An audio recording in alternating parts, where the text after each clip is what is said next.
Hey Lawn Care Nation, in this video I want to talk about whether or not you should be firing customers in your lawn care business. Coming up.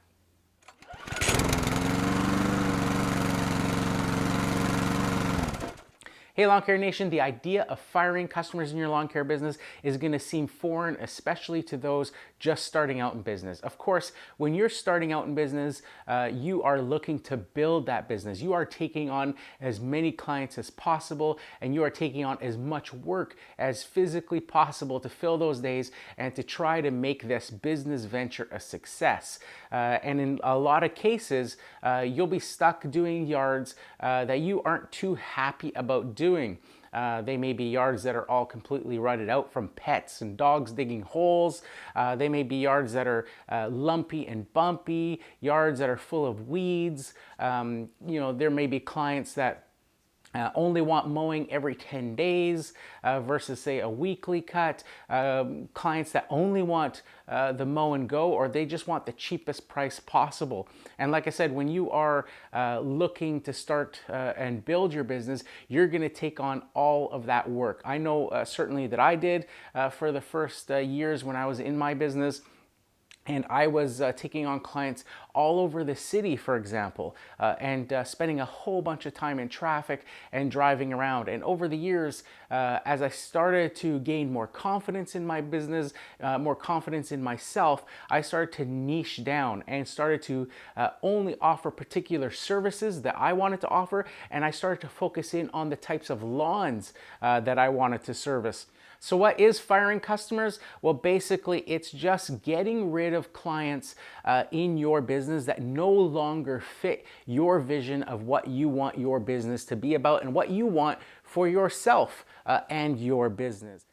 So over the years, I've played around with this idea of firing customers as I've built my business, and I focused in on areas. For example, I focused in on going from working all over the city to working only in a specific part of the city. Then the next year, I ramped that up and went to servicing customers in that particular part of the city, but only customers that were looking for weekly lawn mowing service.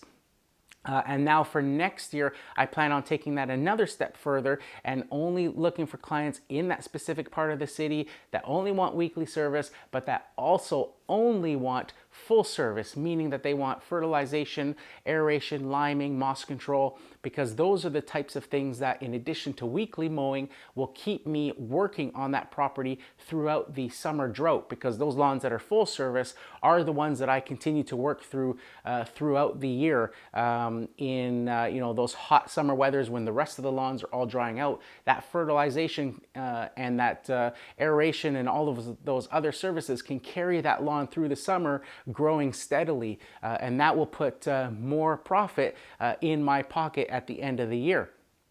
So as you start to build your business, you also start to reevaluate some of those existing clients that may not be at the top of your priority list. And what I mean by this is, those lawns that those customers maybe don't want that full service. They just want that weekly mowing. Maybe they're lawns that you just don't enjoy. They, maybe tough hillsides or those bumpy lawns or those sorts of things that just aren't those ideal types of lawns that you want to be servicing. They're very minimal profit at the end of the year for the amount of time that you spend. Let's face it, the mowing part of this business is a lot of work and not as much profit as, say, doing those fertilizer applications or moss control or lime or those sorts of things. There's a lot more profitable jobs that you can be doing for those clients than just the mowing. And I think that's why there's a lot of companies around that just do lawn applications, because it's a very low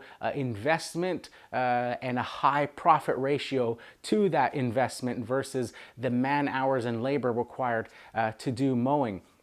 So as I look through my business and look through my client list, in the past, any sort of clients, I've had clients in the past that have maybe, said that I wasn't there on a specific day when I've given them the bill to pay for the mowings for the past month. And they said, I wasn't there, when I know for a fact I was there.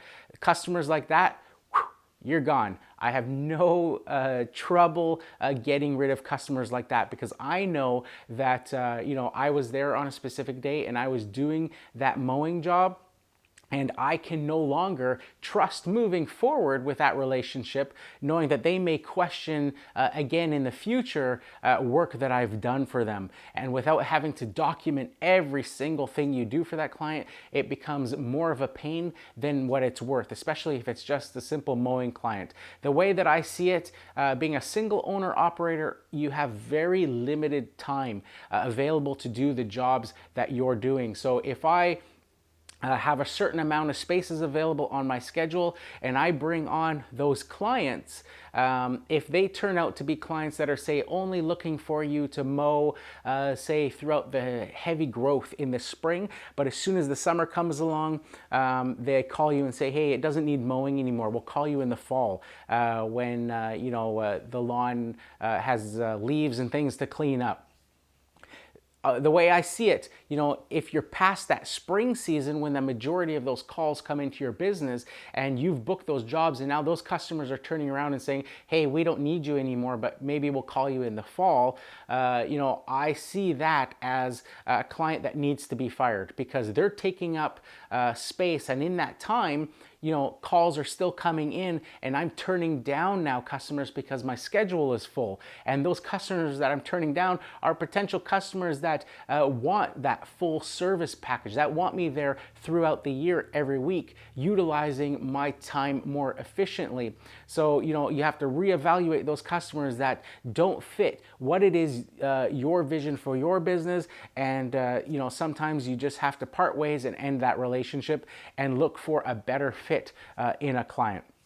So that's it for this one, guys. Just a quick talk on firing customers and whether it's necessary in your lawn care business. If you like this video, make sure you hit that like button. If you haven't subscribed yet, consider subscribing. Leave a comment down below. Let me know if you've ever fired a customer in your lawn care business and what you think about that whole idea of firing customers in your lawn care business. So that's it for this one, guys. Here's to wishing you guys all overwhelming success and freedom in your lawn care business. Bye for now.